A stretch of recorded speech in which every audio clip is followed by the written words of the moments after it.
નિર્દોષ વ્યક્તિઓને ગોળીઓ મારી દેવામાં આવી. ગુજરાતના ઇતિહાસની સૌથી કલંકિત ઘટના આ પાટીદાર આંદોલન દરમિયાન ગોળીઓ મારી એ ઘટના બની છે. સરકાર ઉઠીને ગોળીઓ કેવી રીતે મારી શકે? આ કોઈ અંગ્રેજો નથી, આ કોઈ ભારત પાકિસ્તાનનું યુદ્ધ નથી. આ આપણા જ દેશના, આપણા જ રાજ્યના, આપણા જ પોતાના યુવાનો છે. ચૂંટણીઓમાં કામ કરતા હતા, ભાજપનો પ્રચાર કરતા હતા, બૂથમાં બેસતા હતા. એવા જ લોકો ઉપર ભાજપની સરકારે ગોળીઓ ચલાવી. હાલના ભાજપમાં જોડાયેલા બધા જ આંદોલનકારીઓએ એક સ્વરે એવું કહેતા હતા કે જનરલ ડાયરના ઈશારે આ ગોળીબાર કરવામાં આવ્યો છે, કે આ ગોળીઓ મારવાનો આદેશ દિલ્હીના જનરલ ડાયરે કરેલો. નીતિનભાઈ પટેલ પાસે આજે જવાબ નથી.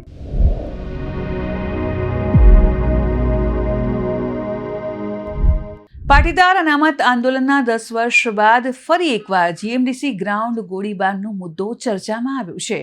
ભાજપના વરિષ્ઠ નેતા નીતિન પટેલના એક ઇન્ટરવ્યૂ બાદ હવે આ મુદ્દે રાજકારણ ગરમાઈ ગયું છે. નમસ્કાર, આપની સાથે હું છું ભાગ્યશ્રી પટેલ. થોડા સમય પહેલા એક ટીવી ચેનલને આપેલા ઇન્ટરવ્યૂમાં ભાજપના વરિષ્ઠ નેતા અને પૂર્વ ડેપ્યુટી સીએમ નીતિન પટેલે પાટીદાર અનામત આંદોલન દરમિયાન થયેલા ગોળીબાર અંગે ખૂબ મોટો ખુલાસો કર્યો છે. તેમણે જણાવ્યું છે કે જીએમડીસી ગ્રાઉન્ડની સભા પછી અચાનક મારવાનો આદેશ કોણે આપ્યો? હું અને બેન બંને ચિંતિત હતા કે આખરે આ આદેશ કોણે આપ્યો અને આ બધું કેવી રીતે શક્ય બની રહ્યું છે. બેન એટલે કે તે સમયે પૂર્વ મુખ્યમંત્રી આનંદીબેન પટેલની સરકાર હતી અને એટલે જ તેમને સંબોધીને તેઓ કહી રહ્યા છે. આખરે પોલીસની કાર્યવાહીનો આદેશ કોણે આપ્યો? આ સમગ્ર ઘટના કેવી રીતે શક્ય બની રહી છે? જોકે આ નિવેદન આપ્યા બાદ પાટીદાર અનામત આંદોલન દરમિયાન વર્ષ 2015માં અમદાવાદના જીએમડીસી ગ્રાઉન્ડ ઉપર થયેલા લાઠીચાર્જ અને ગોળીબારનો મુદ્દો ફરી એકવાર ચર્ચામાં આવી ગયો છે. અને આ જ મુદ્દે આમ આદમી પાર્ટીના વિસાવદરના ધારાસભ્ય ગોપાલ ઇટાલિયાએ પ્રેસ કોન્ફરન્સ કરીને ભાજપ સરકાર ઉપર અનેક ગંભીર સવાલો ઉઠાવ્યા છે. ગોપાલ ઇટાલિયાએ દાવો કર્યો છે કે 10 વર્ષ બાદ પણ ગોળીબારનો આદેશ આપનાર વ્યક્તિ આખરે કોણ હતો? તેનો જવાબ પાટીદાર સમાજને હજી સુધી નથી મળ્યો. સાથે જ વધુમાં તેમણે જણાવ્યું છે કે જો તેમની સરકાર બનશે તો જવાબદાર વ્યક્તિ સામે કાર્યવાહી કરવામાં આવશે. શું કહ્યું ગોપાલ ઇટાલિયાએ? આવો સાંભળીએ. એક દશક પહેલા વર્ષ 2015માં ગુજરાતભરના પાટીદાર સમાજના યુવાનોએ પોતાની પીડા અને પોતાની માંગણીઓ સરકાર સુધી પહોંચાડવા માટે પાટીદાર અનામત આંદોલનના નામથી એક આંદોલન કર્યું. સમાજના મારા સહિત લાખો કરોડો યુવાનોની એવી માંગણી હતી કે પાટીદાર સમાજના પાછળ રહી ગયેલા આર્થિક રીતે અને ગ્રામ્ય વિસ્તારોમાં રહેતા યુવાનો યુવતીઓને શિક્ષણ અને રોજગારની તકોમાં અન્યાય થઈ રહ્યો છે અને માટે પાટીદાર સમાજને અનામત આપવા બાબતે કંઈક વિચારવું જોઈએ. આવી માંગણી સાથે પાટીદાર અનામત આંદોલનની શરૂઆત થઈ. હજારો યુવાનો સ્વયંભૂ આ આંદોલનમાં જોડાયા અને શાંતિપૂર્ણ રીતે મહિનાઓ સુધી રેલીઓ, સભા, સરઘસ આ બધું નીકળ્યું. કોઈ પણ જાતની હિંસા નહીં, કોઈ પણ જાતનો ઉશ્કેરાટ નહીં, માત્ર પોતાની વ્યાજબી વાત વ્યાજબી રીતે શાંતિપૂર્ણ રીતે સરકાર સુધી પહોંચાડવામાં આવતી હતી. અને જીએમડીસી ગ્રાઉન્ડ ઉપર એક વિશાળ જનસભાનું આયોજન કરવામાં આવ્યું હતું અને આ સભાની અંદર શાંતિપૂર્ણ રીતે કરોડો લોકો પાટીદાર સમાજના જોડાયા અને આ શાંતિપૂર્ણ સભા પૂરી પણ થઈ. શાંતિપૂર્ણ રીતે પૂરી થયેલી સભામાંથી લોકો જ્યારે પાછા જતા હતા, પાટીદાર સમાજના આગેવાનો, યુવાનો, વડીલો, ત્યારે એમની ઉપર લાઠીચાર્જ કરવામાં આવ્યો. જીએમડીસી ગ્રાઉન્ડ ઉપર લાઠીચાર્જ પછી ગોળીબાર કરવામાં આવ્યો અને 14 જેટલા પાટીદાર સમાજના નિર્દોષ વ્યક્તિઓને ગોળીઓ મારી દેવામાં આવી.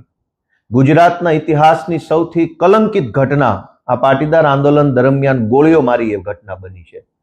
સરકાર ઉઠીને ગોળીઓ કેવી રીતે મારી શકે? આ કોઈ અંગ્રેજો નથી, આ કોઈ ભારત પાકિસ્તાનનું યુદ્ધ નથી.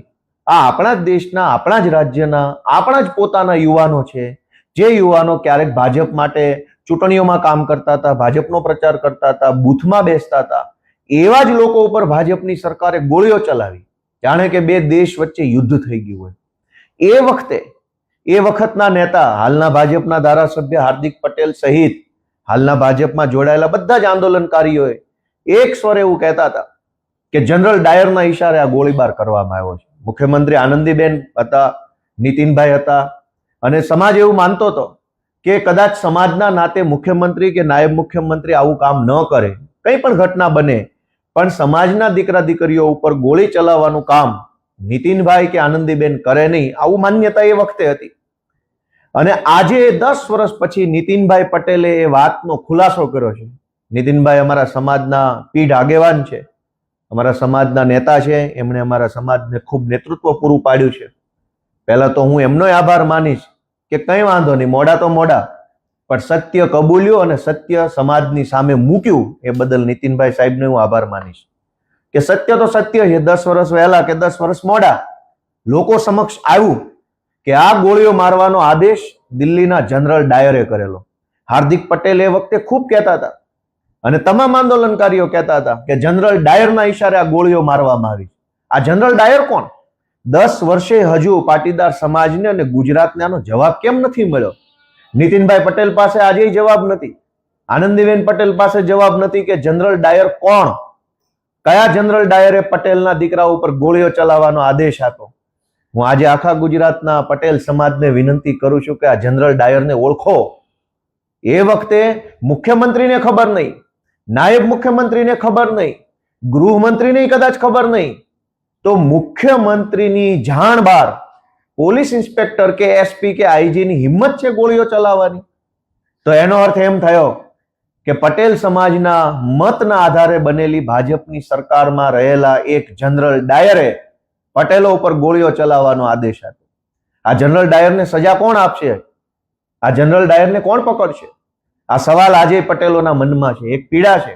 મારા જેવા અનેક યુવાનો આજે જે ભાજપ સામે લડે છે, એના મનમાં એક ઊંડી આઘાતની લાગણી છે. અમને હજુ દુઃખ થાય છે કે ક્યારે ન્યાય મળશે, ક્યારે જનરલ ડાયરને અમે તે સજા કરાવીશું.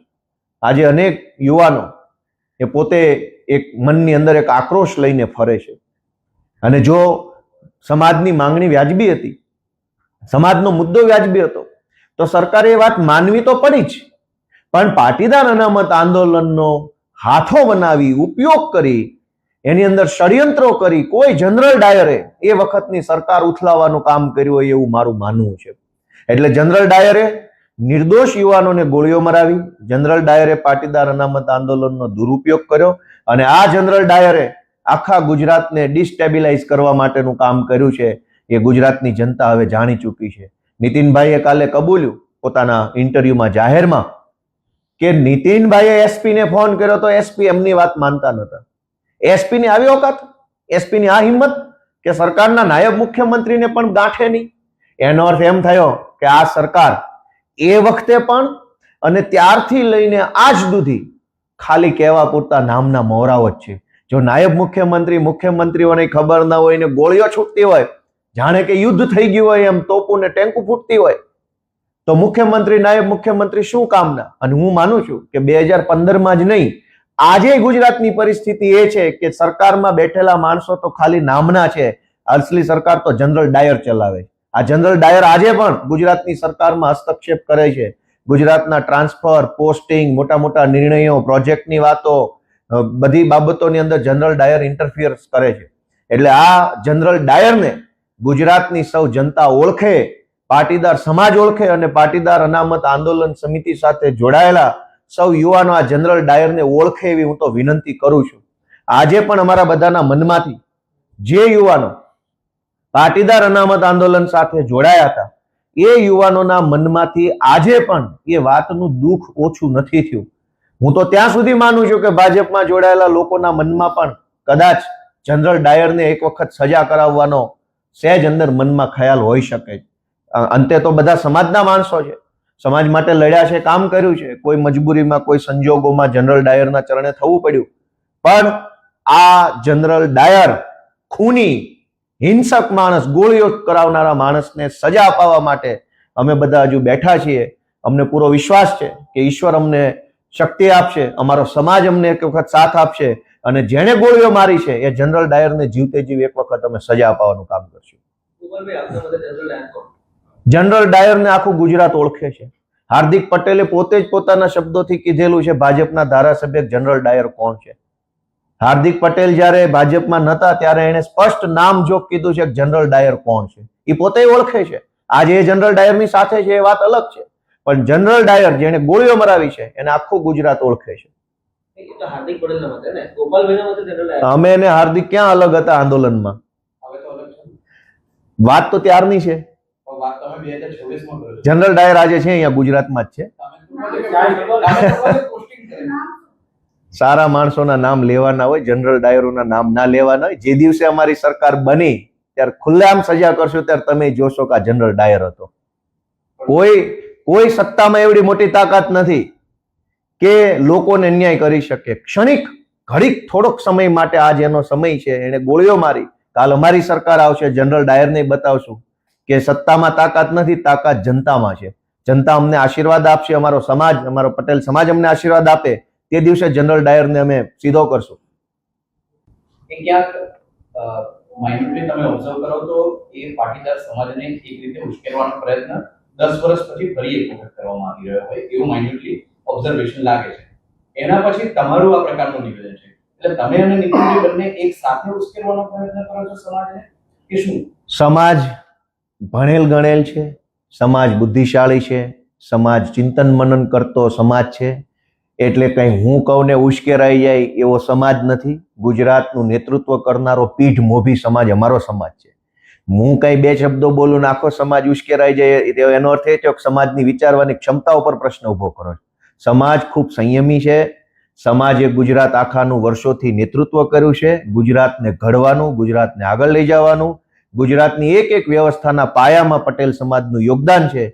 આવો પીઠ મોભી અને સંયમી સમાજ મારા 4 શબ્દોથી કે નીતિનભાઈના 4 શબ્દોથી ઉશ્કેરાઈ જાય એવું કાંઈ બને નહીં. વાત એમ છે કે સત્ય બહાર આવ્યું છે.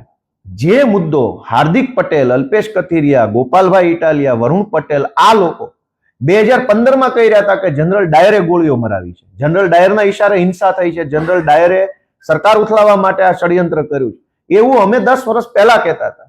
જે વાત 10 વર્ષ પહેલા અમે કીધી એ વાત 10 વર્ષ પછી ઈ વખતના નાયબ મુખ્યમંત્રી નીતિનભાઈએ કીધી છે, તો હું એમ માનું છું કે આ સત્ય બહાર લાવવાની બાબત બની છે અને સમાજની નજર સામે હવે બધી ઘટના આવી ચૂકી છે. શું આજે પણ હાર્દિક પટેલ અને ગોપાલ ઇટાલિયા એક છે? સમાજના નાતે તો એક જ રહેવાના છે. કોઈ પણ માણસ હોય, જ્ઞાતિથી મોટો કોણ છે? સમાજથી મોટું તો કોઈ બનવાનું નથી. ધારાસભ્ય બની જાય કે મંત્રી બને શું ફરક પડે? સમાજના નામે દરેક માણસ સમાજ સાથે રહેતો હોય છે. હું અમારા સમાજ સાથે છું, ગુજરાતના લોકો સાથે છું, અને જ્યાં કઈ સમાજનો વિષય હશે ત્યાં અમે બોલશું. અમે કોઈ જનરલ ડાયરથી કઈ ડરી જવા વાળા માણસો નથી. અમે તો લડનારા માણસો છીએ.